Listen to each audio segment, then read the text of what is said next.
एक बार की बात है। बाप और बेटे अपने गधे के साथ कहीं जा रहे थे। बाप ने अपने बेटे को गधे पर बैठा रखा था और खुद पैदल चल रहा था। तो कुछ देर चलने के बाद कुछ लोग मिले और कहने लगे, कैसा बेटा है, अपने बुजुर्ग बाप को पैदल चला रहा है और खुद गधे पर बैठा हुआ है। तो ये बात सुनने के बाद बेटे गधे से नीचे उतर गया और अपने बाप को गधे पर बैठाया और आगे चल पड़े। थोड़ी दूर चलने के बाद फिर से कुछ लोग मिले और कहने लगे, कैसा बाप है, अपने मासूम से बेटे को पैदल चला रहा है और खुद गधे पर बैठा हुआ है। तो लोगों की ये बात सुनने के बाद बाप भी गधे से नीचे उतर गया और दोनों पैदल चलने लगे। इस बार ना बाप बैठा था ना बेटे बैठा था। तो आगे चलते चलते वो लोग एक जंगल के रास्ते से होकर गुजरने लगे। तो उस रास्ते से और भी कुछ लोग जा रहे थे।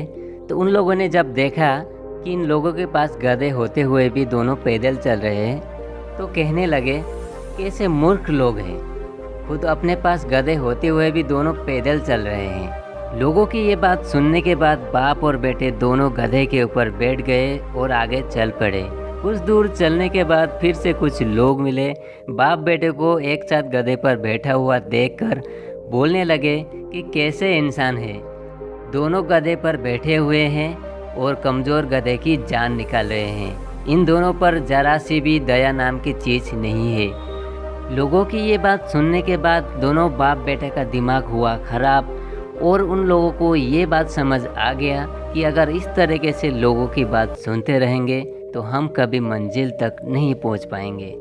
दोस्तों, इस कहानी से हमें ये सीख मिलती है कि लोगों की बात पर ध्यान मत दो। जितनी लोग हैं उतनी ज़्यादा बातें होंगी और इस दुनिया में हम सभी को खुश नहीं कर सकते।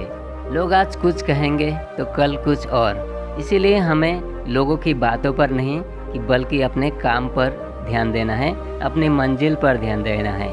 अगर हम लोगों की बातों पर इस तरीके से सुनते रहेंगे तो हम उनकी बातों पर ही उलझ कर रह जाएंगे और हमें अपने मंजिल तक नहीं पहुंच पाएंगे। कहानी अच्छी लगी तो शेयर ज़रूर करना।